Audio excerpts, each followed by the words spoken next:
Stronger, Imagine a world without choices. stronger, Imagine you can't make your own decision. That wouldn't be a world for me. That wouldn't be a world for you. UIC. Tell them we're gonna be stronger. Together, together we can make it right. Our purpose is a better Jamaica for you and I. Gonna be stronger together. Time we all just unify. Our purpose is a better Jamaica for you and I. It is an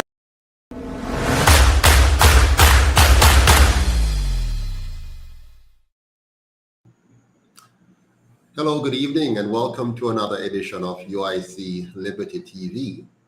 My name is Joseph Patterson. I'm the president of UIC Jamaica. And tonight we're going to be talking about a fraud that you might not be very familiar with. A fraud that was committed some time ago, but is very, very significant because up to today we're still feeling the implications of all of that. It's a fraud that impacted just about every Jamaican, most of us in a bad way and a few of us in a good way. The valuation of that fraud is $89 billion, but I'm almost sure that the vast majority of us living on the planet today, the vast majority of us who are Jamaicans today are not quite familiar with that fraud. So tonight I have a guest with me in studio who is going to help us to understand that very significant fraud. And remember, we're talking about $89 billion as opposed to the SSL fraud, which is about $8 billion. So this is very, very significant. And it's a fraud that we all need to understand in order for us to hold those accountable for this fraud accountable. We need to bring them to justice. We need to ensure that justice is served, because right now there's somebody who's unemployed because of that fraud. There's somebody who is living on the edge because of that fraud. There's somebody who has lost their entire pension savings because of that fraud. There's somebody who has lost a relative or a friend to suicide because of that fraud. There is somebody who is suffering by not being able to find meaningful employment because of that fraud. So we need to understand it. Welcome, Dorrit Elliott, Kerry Briscoe, for the truth. Good night. Welcome, Jamie H. Lucky Lion. Good to see you on. And as always, good night to you, Mr. Romans. Good to see you on as well. Let me hurry up and bring my guest in. It is somebody that you are familiar with. She has been on this program twice, but I'll quickly allow her to introduce herself to you. And you might recall that she is the author of this book. Yes, Too Black to Succeed, the FinSAC Experience. So let me welcome on stage Mrs. Valerie Dixon. Good night, Ms. Dixon, and welcome to the program. Good evening, Mr. Patterson. How are you today? I am quite fine. I was a little bit apprehensive as to this is such a huge topic that I didn't know where you're going to come from. So my desk is just filled with stuff. Well, But yes. well, I'm looking forward to all your input. Now, you introduced me to something which I thought was very, very useful for all of our listeners, our viewers, our members, our well-wishers, and even those who might be concerned about the growth of a new political party in Jamaica. You introduced me to a study that was done that is better than our local government here, because we have not yet produced a report for such a very significant event. There's no public report that has been documented for us to benefit from. But you went out and you found a study on the matter. Can you tell us about that study? Well, actually, that study found me because it was sent to someone who knew that I had written the book on the FinSAC experience, my family's experience. And they knew that Yale University had done a study on the FinSAC. Now, this is quite interesting because I am not too sure that our tertiary students in Jamaica are familiar with the Financial Sector Adjustment Company, locally known as FinSAC. And this young man, he's now a research consultant, actually did a 17-page case study on it. And I was really quite thrilled that he has taken the time out to understand the crisis that happened in Jamaica. And most of us are still in denial that it never took place in the first place. So, if you will, we could start by your going through that Yale University case study. Absolutely. Thank you very much for that. This study, I found it very useful. I already had my own understanding and ideas about what happened, but what this study does, it puts some facts and figures behind that understanding.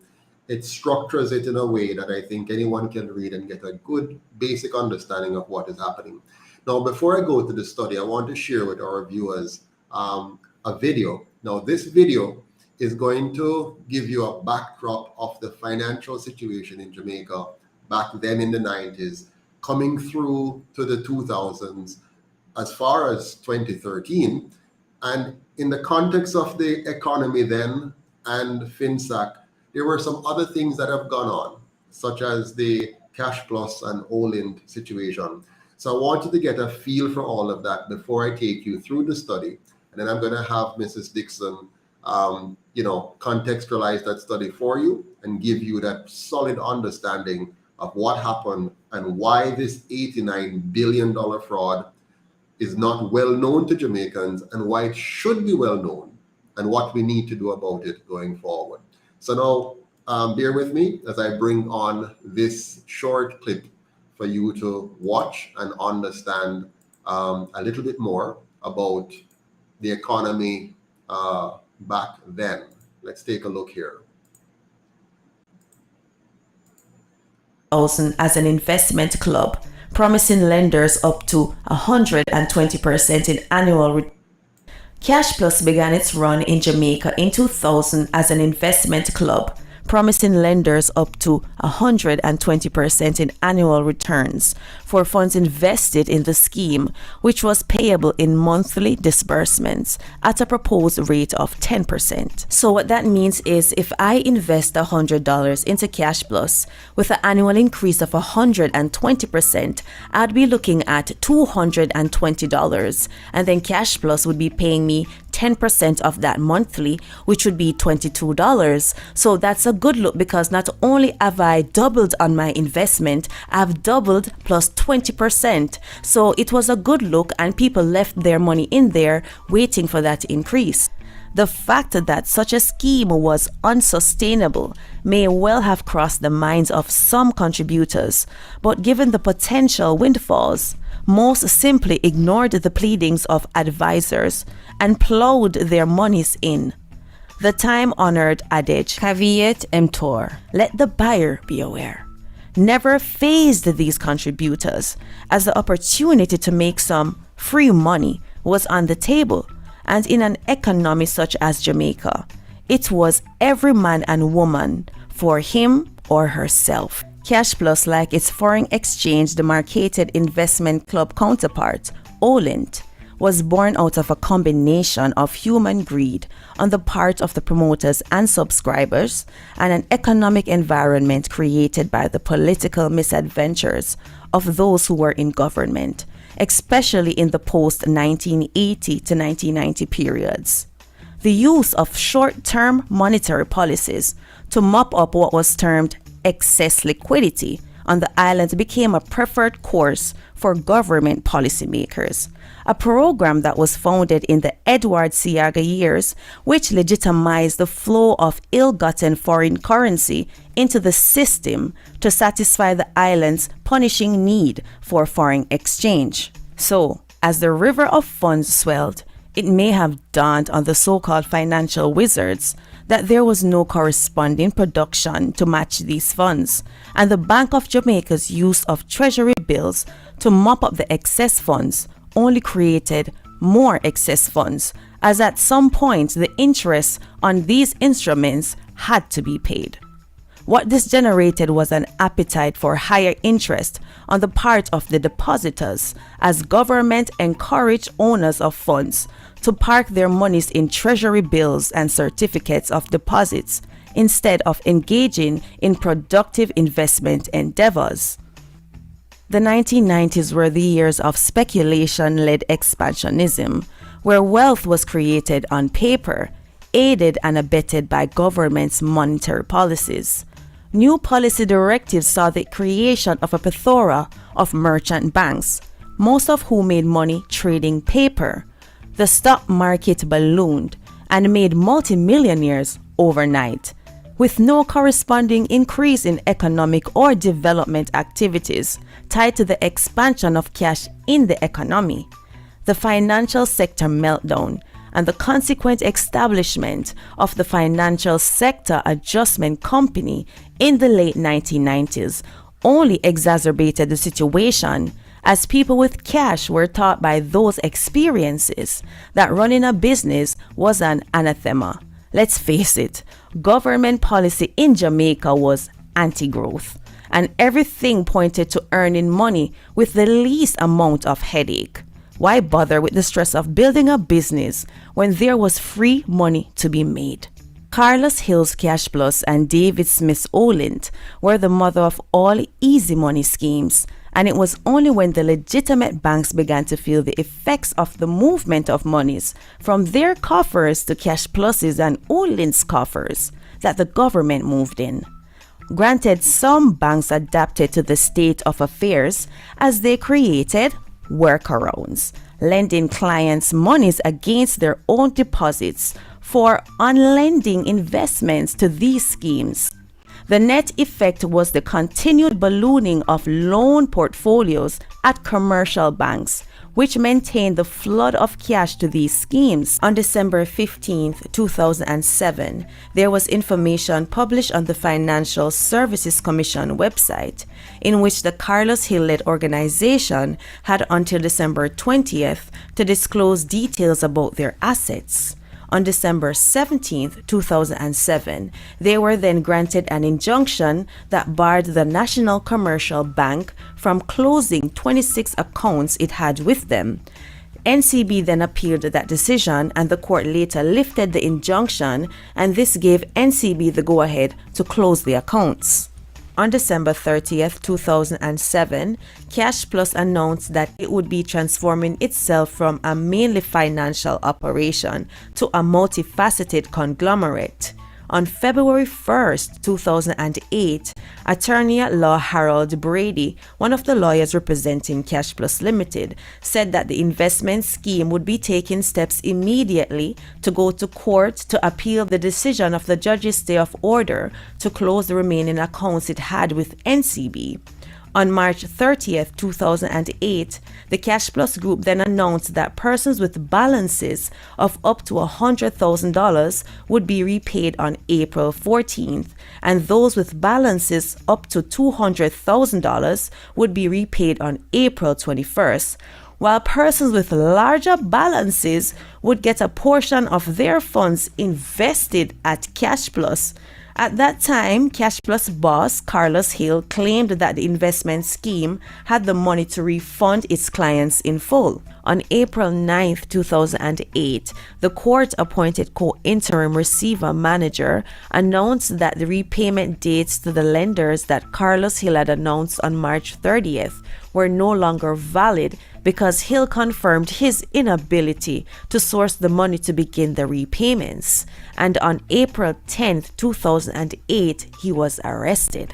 On October 9, 2009, he was charged with 15 counts of fraudulently inducing people to invest.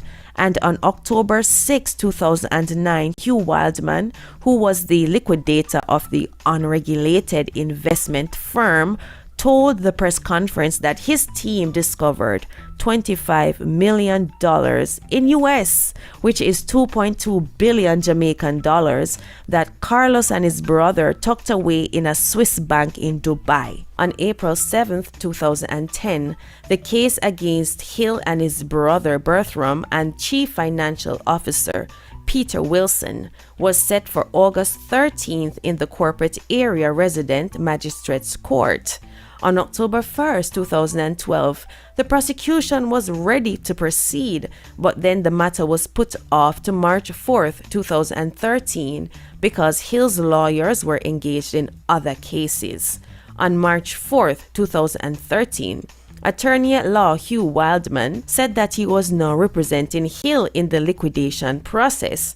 He then made an application for Hill's trial to be put off because his instructions are that there were some developments which should result in the depositors being in an advantageous position.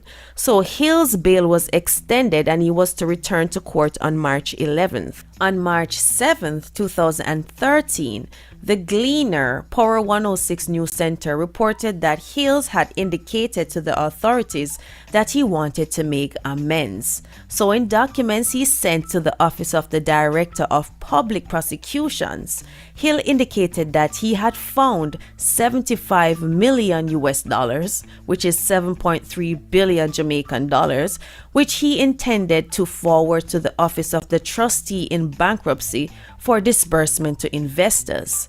On March 11, 2013, the Cash Plus trial began. A 7-member jury was selected to try the case, but an adjournment was granted until March 12, 2013 to give the defense lawyers time to review a document the prosecution had served to them. On July 24, 2013, Attorney at Law Valerie Nita Robertson stated that Carlos Hill, who was facing fraud charges, would be taking his case to the Constitutional Court to have the charges against him dropped. And on November 21, 2016, the prosecution revealed that a number of witnesses in the case could not be located. So again, Hill's trial was postponed 8 years after he was charged in connection with the collapse of the investment scheme.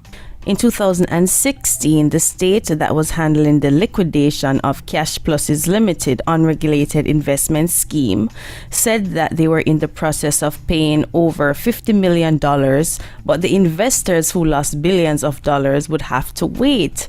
The Office of the Government Trustee also revealed that the money is being paid to former employees of Cash Plus who were owed outstanding salaries and statutory payments. It may be argued that Hill really had not committed a crime, and this is a position that we may never know the answer to, as the case is now over and no evidence was ever presented to substantiate the government's fraud charges. What is clear, though, is that this counts as another nail in the coffin of Jamaica's justice system and its ability to provide any kind of recourse to aggrieved individuals in criminal matters.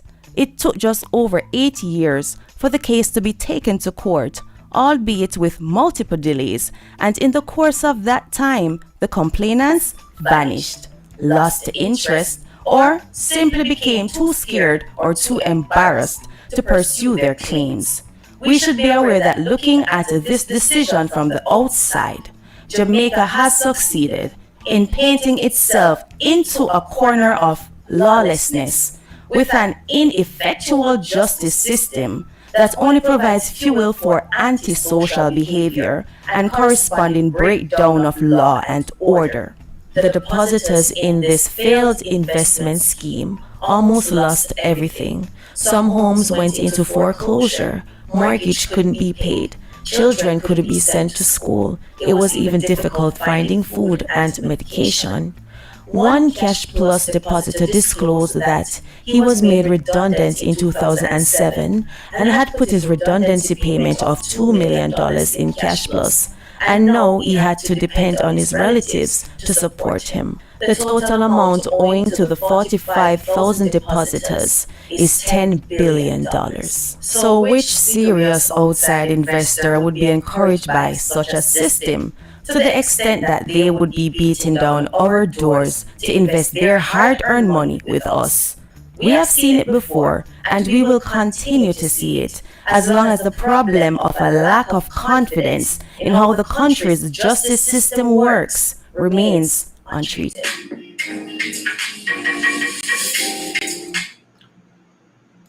So we are talking about fraud in Jamaica, and particularly a big fraud, $89 billion.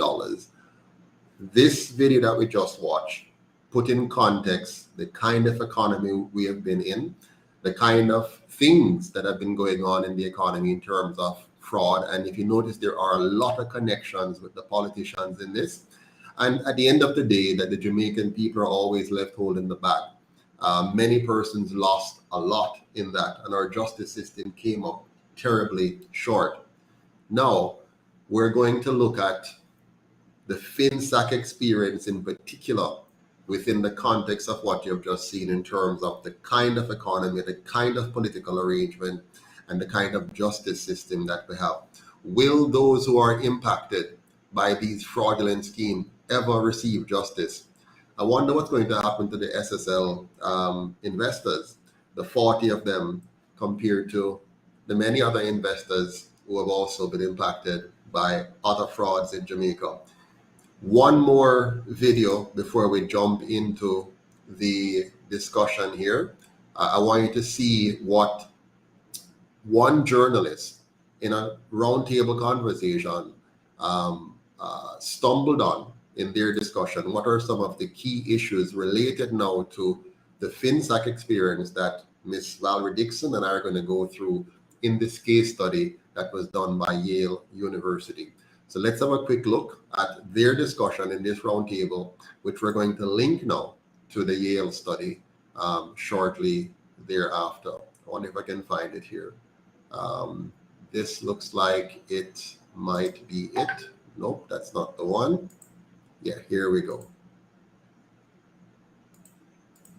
And you could move your account from it because they held on to all your assets and everything.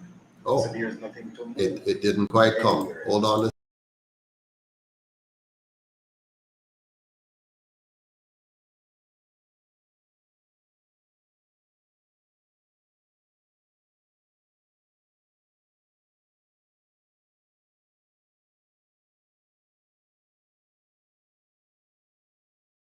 All right, so I think we're good. Let's try that again. And you could move your account from it because they held on to all your assets and everything. So there's nothing to move anywhere else to continue that banking relation, to continue your business. So you are closed down, and because you're unable to move to do anything, you can't go, well, you can't go forward. So you're held there in limbo until you eventually, the debt grow and you're not able to think. As a matter of fact, FinSAC has sold a number of my properties. And up till today, I have not yet received any thing in writing to show the accounts where what so went to principal. At the time of the takeover of your loan by FinSAC at Horizon, what was your outstanding balance? My outstanding balance at the time was over 100 million. And you were servicing that loan? Well, our loan wasn't really by service per se, like a monthly payment. It's by selling of units that go towards payments. And at this time of the takeover, we had sold at the Palermo, I think about 18 or 16 units. That up to today, we have not gotten any statement. Prior to that, we were getting every sale, you will get a statement from the bank and from the attorney to show you, you know, what was received and what was dispersed, and the bank will tell you what went to interest. So that was discontinued? That discontinued. Yeah. So what was your client's experience, Mr. Levy, Jean-Marie Dezulme of Thermoplastics? On the day that Richard Downer was appointed receiver and manager of Thermoplastics, the 9th of March, 1998. At the time Mr. Downer went out to take over, we were sitting in the office of Jeff Cobham at NCB, talking about business going on and continuing. Shook hands, business as usual. Mr. Cobham and Mr. McFarlane had signed the appointment of receiver, had us in there to get John Desumé out of the office, out of his office. And we thought everything was going to be business as usual. There was no default on any loan. Of course, Mr. Donor took out a letter, standard letter by NCB's team in-house lawyer, making a demand at 3 o'clock to satisfy millions of dollars. The company had just finalized arrangements with the assistance of NCB to obtain a loan for $500,000 from Jamaica Development Bank to clear 40-foot containers of raw material off the wharf, which were needed to produce goods. They had to go to NIBJ because NCB was broke at that time. It had no money, could not make the loan. They allowed, the company assigned millions of dollars of the proceeds of sale of goods. They had orders from gilt-edge companies, Red Stripe for crates, Matalons for pipes, telephone company for pipes, and so on.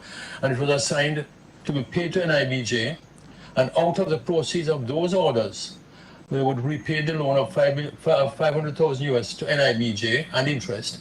NCB would get payments of, within 6 months, of $500,000, and the company was getting 20% to cover its overhead expenses.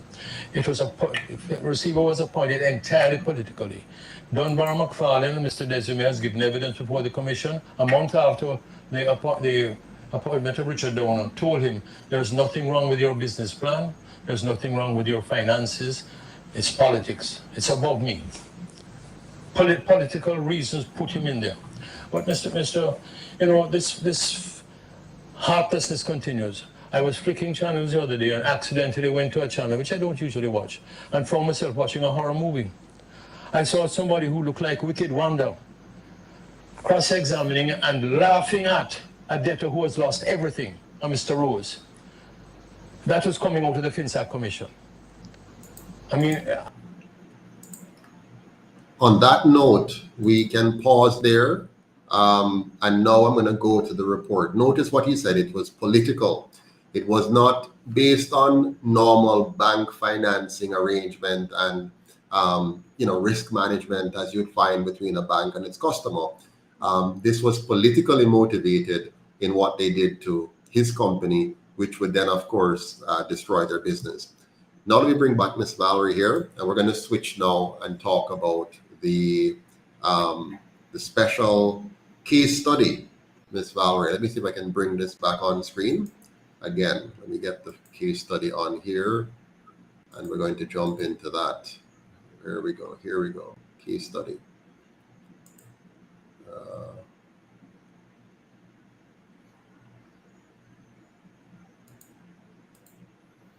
All right. So I hope you can see that clearly on screen, but not to worry. I'm going to be reading through sections of it, and we're going to discuss it as we go along. So first off, it's a 2021 study, Volume 3, Issue 2 from the Journal of Financial Crises, Jamaica Financial Sector Adjustment Company, FinSAC Loan Recovery and Asset Disposal Units. It's written by Corey N. Runkel of the Yale School of Management. And the study begins with an abstract dated February 17 and revised June 23 of 2021. The abstract says, in the late 1980s and early 1990s, the Jamaican financial sector's share of GDP more than doubled following an aggressive market liberalization undertaken without corresponding increases in regulation or supervision. When one of the largest financial industrial conglomerates failed in 1995, the government created an asset management company with special powers to resolve the institution. In 1997, after another significant failure, the government established the Financial Sector Adjustment Company, FinSAC. FinSAC kept a broader mandate to both recapitalize and restructure troubled financial institutions and to take over the management and to take over and manage their non-performing assets or NPAs. The organization possessed no special powers to compel the targets of its interventions. Instead, FinSAC negotiated with troubled institutions on a voluntary basis. Most agreements saw FinSAC purchase shares in financial institutions to provide capital and to obtain veto power over management decisions. Some arrangements simply saw FinSAC purchase NPAs or non-performing assets. Within FinSAC, 2 units managed a combined portfolio of NPAs equivalent to at least 89 billion Jamaican dollars or 2.36 billion US dollars. The 2 units had or sold most of this portfolio by December 2001, but recouped only 35% of the non-performing loan portfolio face value. For context, they only recovered 35% of the book value. This is the nominal amount that was paid for the asset, not the appreciated value. All right? We'll continue now. This goes into the report, but I'm going to ask Valerie to comment on in a few seconds. At a glance, Jamaica's late 1990s banking crisis. Can we see this clearly on screen? Okay, good, we can. Just want to make sure. Jamaica's late 1990s banking crisis happened against the backdrop of economic stagnation. Successive development loans failed to drive growth, and the debt became more burden than engine. Governing parties attempted to liberalize public enterprises, taxation, and trade. The reforms did not sustain growth. The trade and exchange rate liberalization caused inflation to top 80% in 1991. Liberalization also unleashed the financial sector. Between 1987 and 1994, its share of GDP grew from 7% to 16%.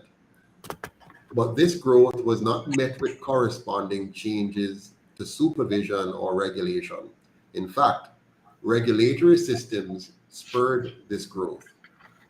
Conglomerates composed of banks, non-bank lenders like Olent and Cash Plus, and insurance agencies emerged in the early 1990s to exploit regulation and taxation among the subsidiaries.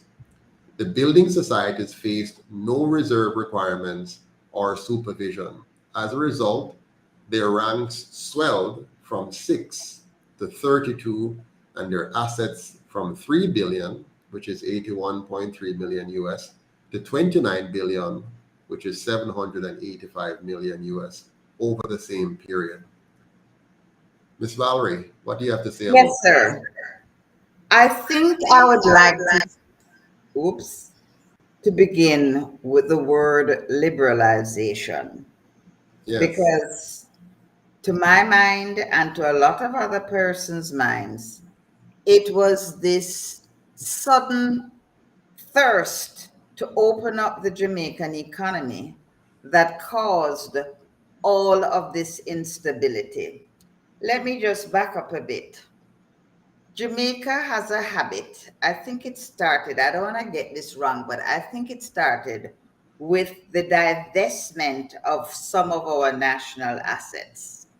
We were just selling out everything because we wanted cash for whatever reason, or the economy wanted to be more liquid than it was, because the things were just being sold, things that other countries would value, like a railway station, like your airports, like your anything that would benefit the national population, then all of us. That was what they thought of divesting. So before you know it, a lot of people with cash or whatever means they paid by, just came in and began to buy up Jamaican assets. One of the areas was the area of the hotel industry. It seems as if the divestment or the selling out didn't do so well in the tourism sector. More hotels, it was told, were needed. And this is where I believe that Omar Davis, former finance minister, was very disingenuous because he never made the Jamaican public know that he was the one who encouraged the banks, the indigenous local banks, not the Nova Scotia and the Canadian Imperial. Those are foreign banks. We're talking the local banks. He encouraged them to invest in the tourism industry. And as a result of that, foreign exchange is now going to be required, because to bring these hotels up to world standard, you have to make them 5-star, and most of the things that they will require foreign exchange to buy them. This is where Don Crawford came into the picture. He took the whole business of liberalization quite seriously, and he began to compete with the other people who owned hotels and began to refurbish these hotels. He was in the process of refurbishing 2 hotels in Ocherius, the Grand Renaissance, and I think it was the Americana, to make them as one. And that would become the largest conference center in the West Indies. Well, the United States Embassy had a block of foreign exchange that they were selling. And everybody who wanted foreign exchange went to that auction. And the sin, so-called sin in inverted commas, that Don Crawford was said to have done, I think we spoke about this earlier, but we need to keep getting back to this point, because this is the genesis as to why it is that Jamaica is in this terrible state it is in. Wanting the foreign exchange, if it is an auction, then the person who bids the highest amount for $1 is going to get it.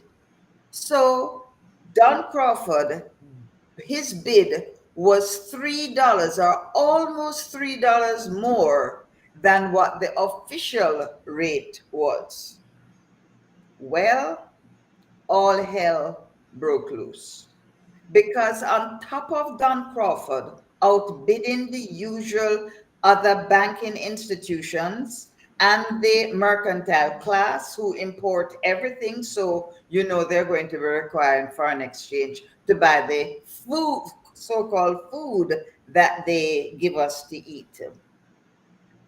While all of this is happening, the government, Bank of Jamaica, employs unofficially some men to go out on the streets of Jamaica and buy up on the black market the dollars. So this is also pushing up the price of the dollar, because people want more money for their US. In the final analysis, one of these street buyers, on the black market, with millions of Jamaican dollars in their car trunks, one of them was robbed. I think I spoke about this earlier, but it needs emphasizing. In so doing, you can imagine that this is now an embarrassment to the then government. How could Don Crawford show up the devaluation of the Jamaican dollar to show that it was losing value, in that it could only buy less and less and less with that same $1? So I want to read what it says here. I did it the last time. I almost know it by heart.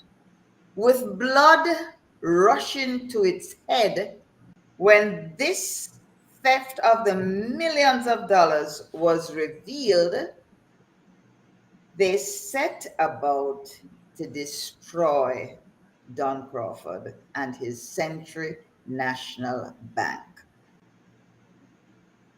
What was this great sin that Don Crawford had committed? It was no bigger a sin than what all the people in Jamaica who buy foreign exchange do.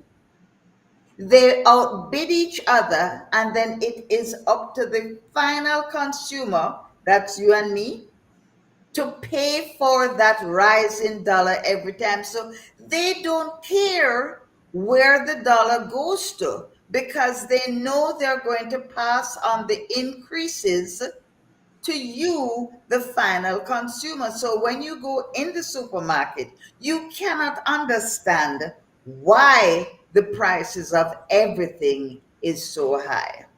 So let us now get to what is happening. The liberalization of wanting foreign exchange more so in the tourist industry than maybe elsewhere caused Don Crawford to bid more than the official rate.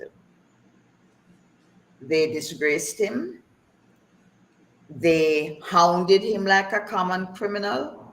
And then they made it public that they were going to take out everything they had in his bank and leave Central National Bank high and dry. So a huge hole or a huge vacuum is now created inside of CNBC, Central National Bank, CNB. Well, when you trouble one side over here and you don't know what you're really doing, you're unable to see the ripple effect that it is going to have on the other side. And as a result of that, the Jamaican public, hearing that money from NHT, pension schemes, and all other public funds were withdrawn from Don Crawford's bank, made them panic, and they went and also took out money from the other local or indigenous banks. And you had what was called a run on the bank. Nature abhors a vacuum, so something has to fill that hole. And one of the ways in which they did it was to try and encourage people to lend money to the government. And in lending money to the government, you say you are now investing in paper. Because what they do is to sell you these promissory notes or these pieces of paper like an IOU, and you have different grades of them. So people who were cash rich, who probably had monies from way back when the slave masters were compensated for the loss of their slaves, those compensation monies are still growing interest. And those people now would be seduced by the incentive of the government, which was guaranteed high interest rates. May I come in here? So, Sure. what I'm understanding from what you're saying, we had a liquidity crunch at the local banks. And one of the reasons for this liquidity crunch is that persons were afraid that they're going to lose their money because of what the government was doing to Central National Bank. They were being vindictive. They were trying to destroy that bank, and that caused money to flow out of it. Now there was a ripple effect. It also flew out of all the other banks, local banks. But to compound this, because the government was offering high interest rate treasury bills or government paper, persons were induced to also take their money out and buy government paper. That's right. So the money was flowing away from our local banks and into the hands of the government, which, by the way, was wasting, misusing, and in some cases stealing this money. So what they have done is pulled money away from the productive sector, right? Because when the banks lend to the small man and the medium-sized companies and so on, when they lend to these companies, those monies cause the companies to have turnover, right? They can buy inventory, they can pay their staff and so on, and sell and turn over, and that money flows in the economy. But when all of that money is being pulled out of the bank, so the liquidity of the bank is gone down, they can't lend properly, the money is gone to the government, the production is stopping, so the economy keeps stagnating and getting worse and worse. So really, in effect, all of this is because of government policy, isn't it? That's right. And what is even worse, it's the liberalization of foreigners who, with this high interest rate, find Jamaica to be a very lucrative and attractive place to be investing in. But one of the policies of liberalization should be that the money should be put into production and manufacturing. They should be building factories to employ more Jamaicans, but instead, the monies were expatriated out of Jamaica. So on paper, it looks as if the economy is doing quite well, but the growth in GDP is stagnant or flat because the money is not where it is supposed to be. I don't want to speculate, but I have a feeling that a lot of that money from all these foreign investors buying up this and that and everything that can be sold, that the money never really came to Jamaica. The money went elsewhere. And well, let's take a look at the tourism industry, for example. If a company comes here, let's say the Spanish, which were quite popular in the tourist industry. That's what brought them here. Yeah, so when they came here, and let's say they bought up some lovely beachfront property, bought up some hotels, built some more hotels, created a lot of room. If you understand economics, here's what happened. Much of that building material is imported in Jamaica, right? So you have to find foreign currency. You have to find so you have to buy US dollars to buy those things. So a lot of money goes out to get the US dollars.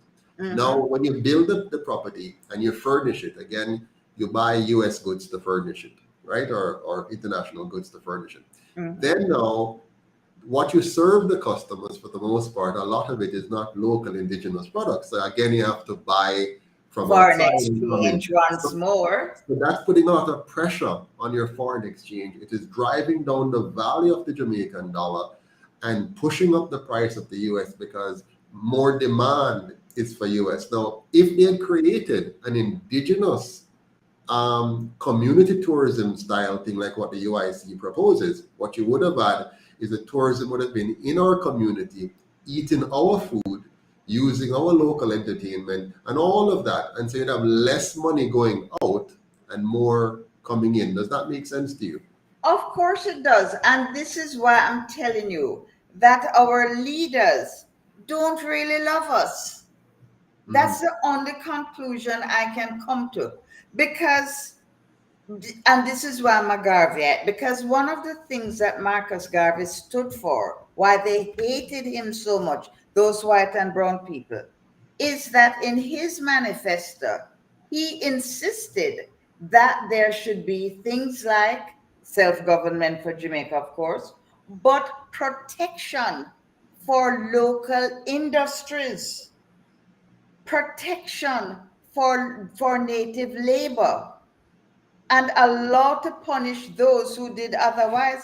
And at no time at all were our local manufacturers given any protection from the cheap foreign competition that they had to undergo. So if you get... In fact, what your government did instead was to create a policy that pushed up the cost of borrowing to you. And knowing that, you see, in Jamaica, the way entrepreneurship works in Jamaica, the banks do not lend you on a venture capitalist basis. They lend you based on collateral. So you cannot get any loan to do business in Jamaica if you don't have collateral. So you have to put up your house, your land, your car, everything. The artwork. So your artwork, everything you have, all of any kind of asset you have to use that asset to back the business loan. Remember, if you're following regular business, you have something called limited liability, whereby there's no liability beyond the assets of the business. But in Jamaica, that's not the case. You have extensive liability that goes beyond the business to all of your personal assets. So it's unlimited liability. So when the government, knowing this, if you understand and know your economy, if you know this, and then you're going to pursue a policy that A, competes with the small and medium enterprise for loan, B, that policy causes the price of lending to go up, and C, you're shifting the risk from lenders to safe haven in government away from riskier productive enterprises, you're creating a perfect storm to destroy your economy. And that's what they did. And that's exactly why we have the Ponzi schemes. And I just want to read that. But before I do that, I wonder, if you have high interest rate, somebody benefits, and it's not usually your productive or your manufacturing sectors. People who are producers would prefer manageable, I'm not saying you must give it to them for free, but they would prefer manageable interest rates that the turnover of their business can stand. People who invest in paper, on the other hand, don't want low interest rate. What do they want? They want the highest guaranteed interest rate if you want to borrow their money. And that was exactly what the government did. And so I just want to read this little part here to make it even clearer, I hope. Driving local producers into uncompetitiveness due to the liberation policy, into uncompetitiveness, unprofitability, and ultimately default on their bank obligations, had consequences far beyond the particular business and industries affected. With thousands of businesses folding and jobs disappearing, there emerged a wave of schemes promising to generate wealth out of thin air. The era of the Great Pyramids was born. Feeding off the appetite for garnering high income from doing nothing, created by the high returns on government debt instruments or paper investments, the Carlos Hills and David Smiths rode into town like white knights. The real wealth that was being generated by productive businesses was replaced by fake money from the pyramids. In other words, it was just money that was not tied to anything substantial. It was just that monopoly. And I can add to that. That is why 8% inflation rate. That's right. Because now you have more fake money going after fewer production, fewer goods. And So- that so in what- sorry. No, go And ahead, that go ahead. in itself is the precursor for inflation. Because what happens is, when there is too much money in an economy, you've got to find ways and means to suck it up or to soak it up. And what's the best way to do that? Kill the consumers with higher Now, prices. let us add to that. And I want to give some context to our readers. So look what happened now. You have a guy that is saying, listen, we're open for business, lend us all your money.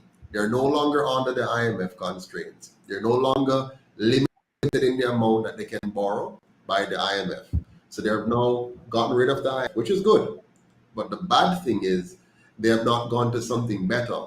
So now Jamaicans around the world, because I remember them, I got called from family members as a young accountant working in Canada, and I was a financial analyst. I got called from my relatives, should I do this? Should I do this? And I said, I advise them not to do, for example, the cash plus and so on.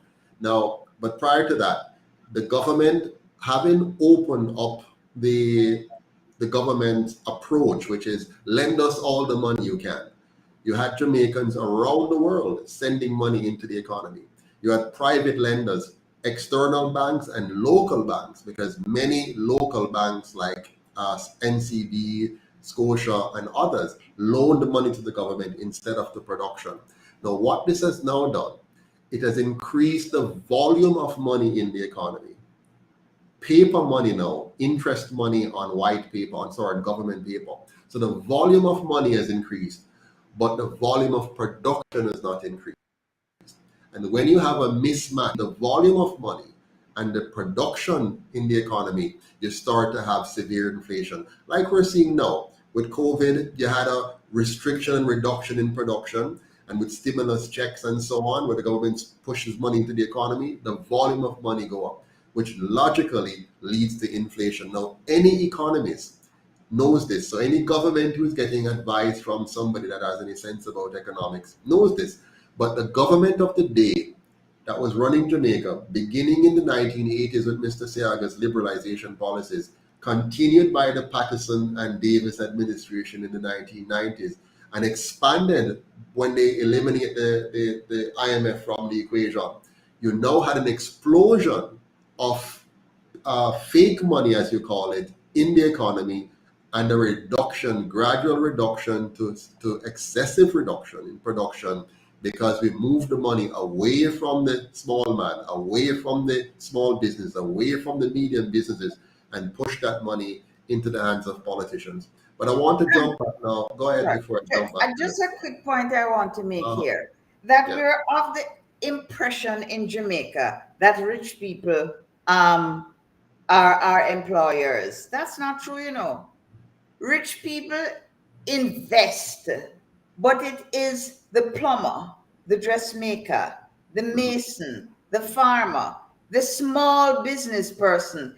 They are your real employers, because every mason has a man with him. Every carpenter has maybe 2 workers. The dressmaker has her, So in terms of production, production is really done by the small and medium-sized entrepreneurs. Absolutely. So when you make it impossible for him to get access to funds, to bank monies, to other types of, he can't expand. And if you put his interest rate so high that he has no way he can increase his product, because if you if you outprice yourself, you're still in trouble. So it's so illogical. There's no business, no ordinary business that has the kind of sales and margins that can support interest rates moving overnight in any dramatic fashion. Because for the most part, when you got the loan would have been based on your ability to pay, and your ability to pay would have been tied to your margins that you're currently getting. So let's say you're buying something and selling it back as a simple trade business. You buy it for $50 and you're selling it back for $100, for example. That's a 50% gross margin. Then you're going to back out your administrative costs, which might be another 25%. So your margin is now down to 25%. And then you're paying back your debt from that 25%. If your interest rate is greater than that margin that you now have, the net margin, then there's no way you're going to be able to service the loan. So when a government is making policy, and this is, so I believe there are 2 things happening here. 1, the politicians were dunce, and 2, they were wicked.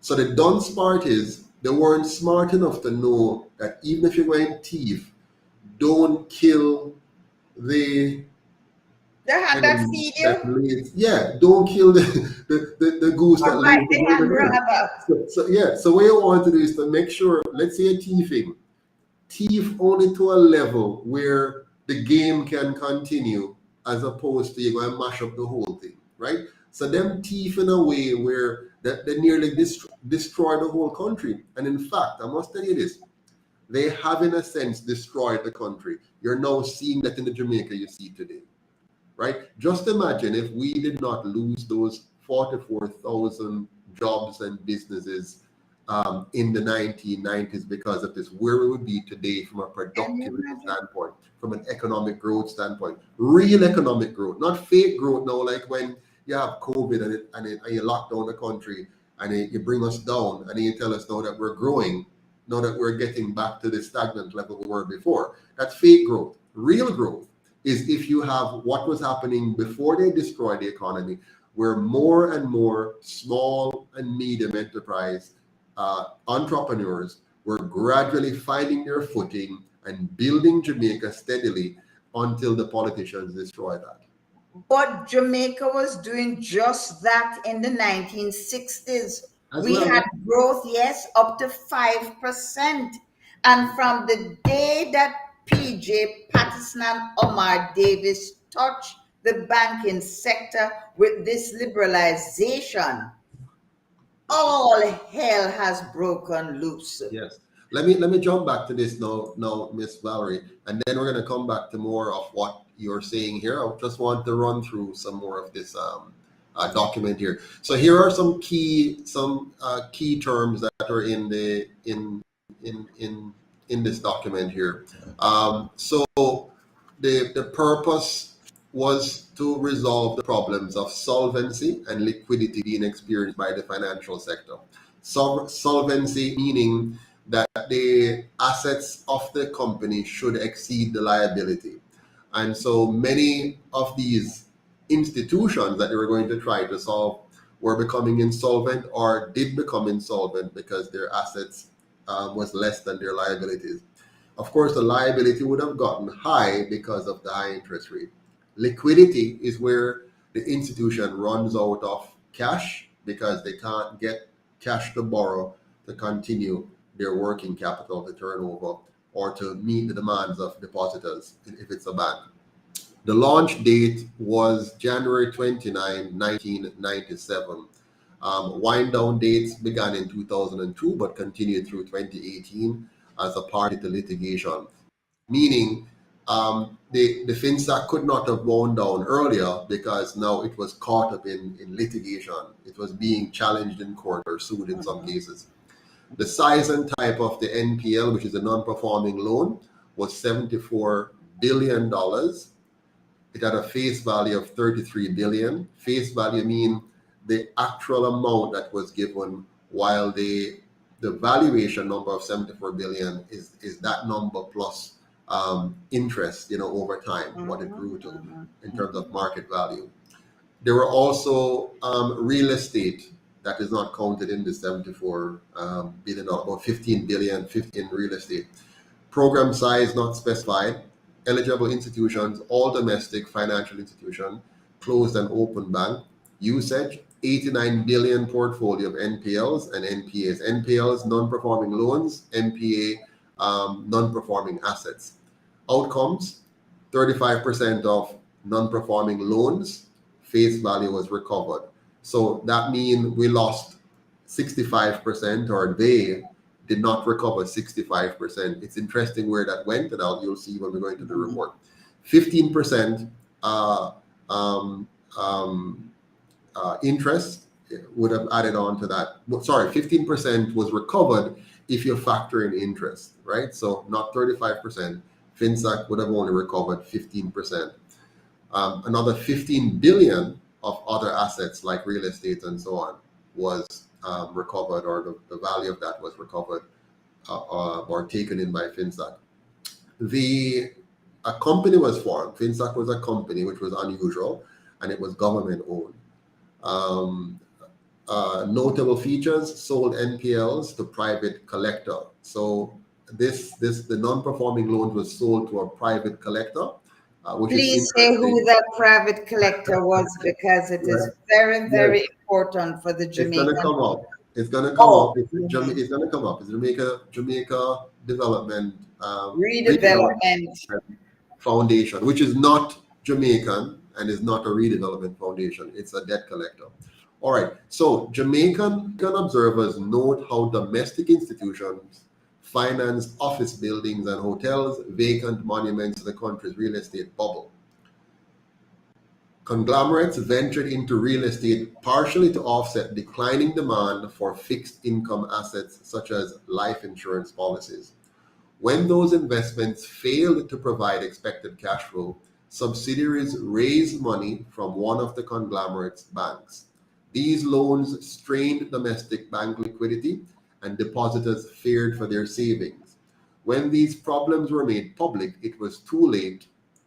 Bonnick, who served as the executive chairman of the Financial Sector Adjustment Company, FinSAC, wrote that what was described as a liquidity problem due to the mismatch of assets and liabilities was in fact a problem of insolvency, potential, borderline, and in some cases substantial. In 1995, Jamaica created Financial Institution Services, FIS, to handle the first failure of a conglomerate. By this time, the deposit liabilities of commercial banks had ballooned from 10.5 billion to 89 billion in the span of 5 years. FIS, an asset management company with special powers to intervene in financial institutions, intervened in a second conglomerate a year later. But the government, sorry? No, I was just saying for your audience that FinSAC wasn't formed until this conglomerate, I think it was a bank, actually failed. And then when another one or its same one failed again, that was when the government formed the financial FinSAC, yeah. Yes.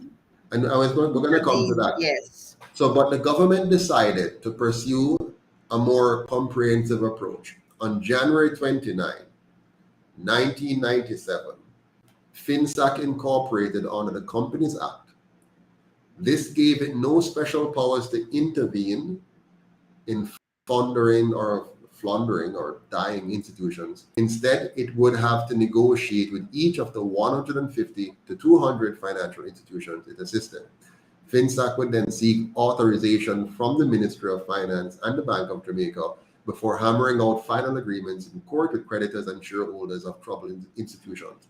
These agreements varied from institution to institution and could range from simply purchasing non-assets or NPAs to facilitating mergers to purchasing major control. Where FinSAC purchased a company's or capital, it usually paid in government guaranteed bonds it issued. This is very important. This is a masterful piece of trick. The country's high debt load determined this method of financing. Quote, the bonds could be issued quickly without going immediately to Parliament to raise government debt ceiling. So they went around the system. So not only Andrew loves to go around systems. You saw Omar Davis and PJ Patterson and the PNP doing it too. With these bonds, the FinSAC acquired a 74 billion portfolio of non-performing loans, NPLs. It acquired other assets as well, mostly real estate, but also movable property such as artwork. Two divisions within FinSAC, the Loan Recovery Unit, LRU, and the Asset Disposal Unit, ADU, handled both types of NPAs, including assets of the two conglomerates originally managed by FIS. Loan recoveries proceeded slowly. Only 5.7 billion was recovered by 2001. FinSAC sold the balance to an American bank, listen carefully, in January 2002.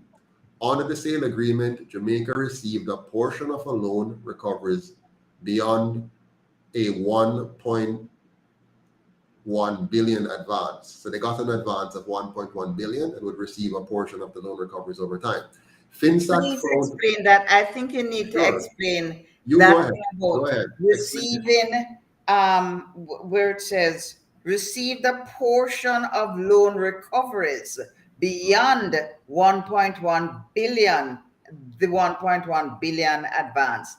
This is the relationship that they have now worked out with an American bank. It calls itself the Beale Bank from Texas, but it's really a collection agency. And they're the ones who registered the Jamaica Redevelopment Foundation in Texas as well as in Jamaica. Does that sound legal, anyone? Absolutely not. So the trick continues, but as I go on, you're going to hear more relating to that. So the loan proceeds. Sorry. So let me just read that again. FinSac sold the balance to an American bank in January 2002. Under the sale agreement, Jamaica should receive a portion of the loan recoveries beyond a 1.1 billion advance. FinSac found more success in asset disposal. By 2003, it had sold 98% of its residential real estate, 75% of its commercial real estate, and 3.9 billion in other assets. FinSac ceased operation in July 2002, but litigation relating to its liabilities to depositors kept the Minister of Finance from dissolving FinSac. So back up here. Basically, they quickly captured and sold the collaterals of lenders like yourself, Ms. Dixon, who they bankrupted by having the high interest rate policy. Did I get that right? Yes, you did. So that's what they did. In other words, what happened? Yes. We, the FinSac so-called bad debtors, we could not go forward, we could not go backward because of how they tied up, FinSac tied up the system to facilitate the paper lenders as against us, the productive sector. So they were more in favor of seeing to it that these people who invested in paper rather than investing in this and building factories to create more employment, all they did was to get these papers that said, I owe you promissory notes at a guaranteed interest rate, which we could not manage due to how we were handcuffed by the government. So let me just summarize this quickly. So what they have done, Ms. Dixon, FinSac sold bonds in the market. Of course, there are certain people who are going to buy those bonds. And the average Jamaican is not in a position to make those big payments. Precisely. So what they did was to sell bonds. This is amazing. That would shift the value of those debt from the banks to now a new debt holder of the bonds, and then capture your collaterals and sell that at below market value to their friends and companies. Fire sale price, we call it. So basically, let's say you had a house that at the time, let me use today's dollar. So let's say you have a house that is worth in today's dollars $65 million Jamaican, but the book price for that house, or the initial purchase price, let's say was $30 million. Okay, they could sell take the collateral. Okay, you use that as collateral to support a loan. They could sell your house for say $30 million. Okay, which means you have lost all your equity. You're not getting nothing out of that. They sell your house to somebody for $30 million to satisfy their power of being able to take your collateral and sell it as part coverage for your loan. Now, supposing you were allowed to sell your home properly on the market, you would have gotten, let's say, 65, 55, 70, depending on what's happening for your house. And then you could have given them 30 million, but they made sure that didn't happen. They capture your property, sell it fire sale. There might be a deal behind the scene that you have no idea about, so that property ends up in the hands of somebody who has wanted your property for some time. Am I making any sense there? Yeah. And what is worse is that they they sweeten the pot by telling the person, these Americans, these Texans, that whatever they sell, now can you imagine? A foreign man comes to Jamaica every month and sells Jamaican property that's supposed to be a sovereign nation, sells that property and then converts it to US dollar and goes off to Texas where he's from, and the deal that you are supposed to get a 15% cut or commission, that is gone too. And no outrage. Well, the people don't know. I know, because I see where Jamaica Redevelopment Foundation is advertising properties like dirt every day. And these Jamaican people are hawking it up as if to say it's the best thing to ever happen to them since sliced bread.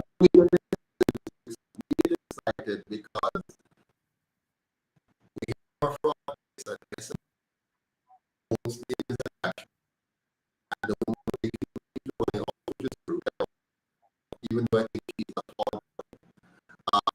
And you hear excited about drama, about this.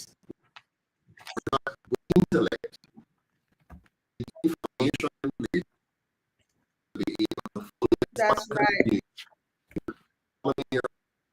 from this, I want to continue with this. So, back to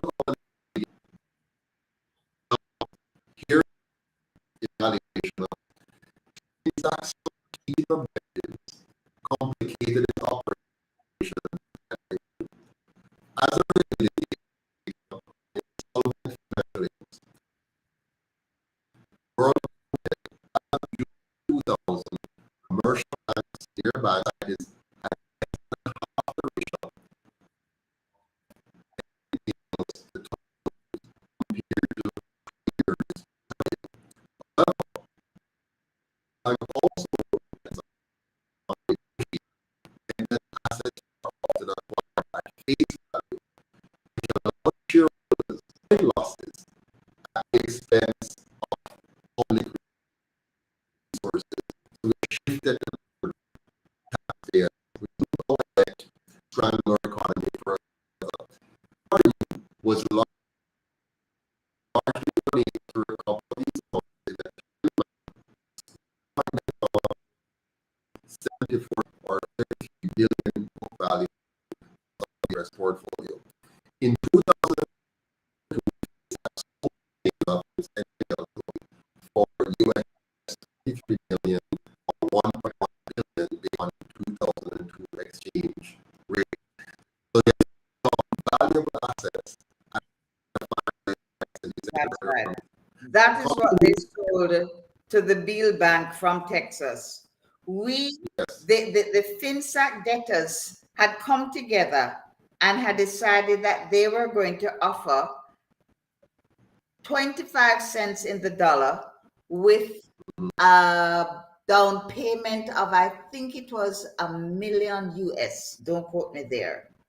And we thought that this would please Omar Davis, that we're willing to pay to get back our collateral. Lo and behold, the money was returned with the down payment, and the whole heap of money you just quoted there was sold for a meager, maga US $23 million, which works out at about 5 cents in the dollar, with the intention that they would get a 15%, I want to call it, commission on sales. Now, can you imagine that this is what? So basically, Ben chose to local Jamaicans the right to take their assets at a reduced price, but was willing to sell it for even more. That's right. And I And I would like to know if, in all good reasoning, if that is conscionable, to put it in Jamaican terminology, that you would do people who have been in business for as long as 100 years, as in the case of Mutual Life Insurance Company, Island Life Insurance Company, and there's a whole list of companies that were sold to this foreign entity.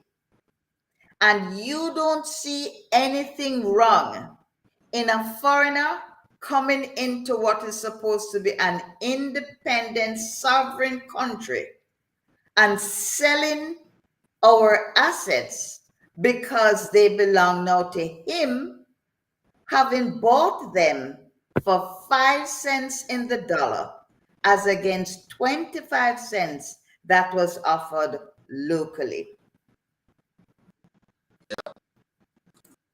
And this man, his name is Jason Rod, as you heard the last time. He comes to Jamaica every month.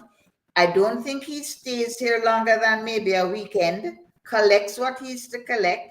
He has a skeleton staff, so maybe one person running the office. So what is he contributing to the Jamaican economy? Which part of Jamaica does the Jamaica Redevelopment Foundation redevelop?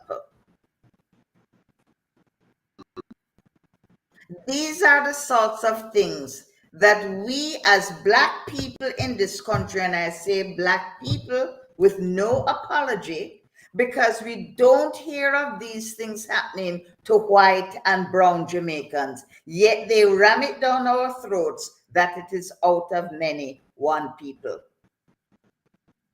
Why is it that only we, the people at the bottom, suffer these sorts of, I don't even know what to call it, indiscretions?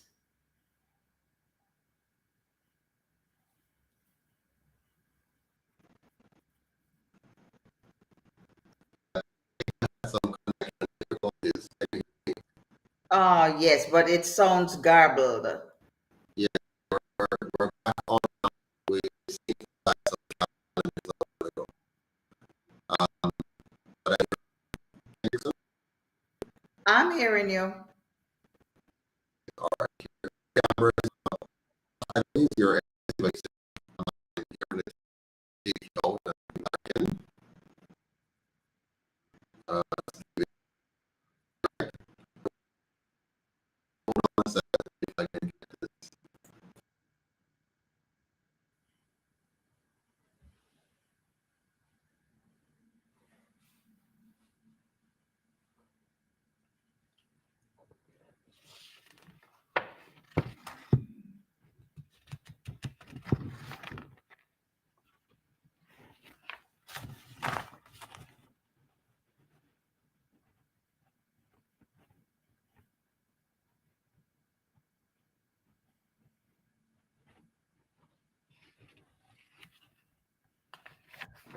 all right. We're back.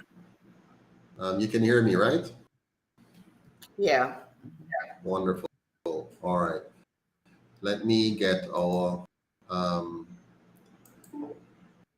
document back on the screen here. All right. So we got where we talked about the $1.1 million portion of any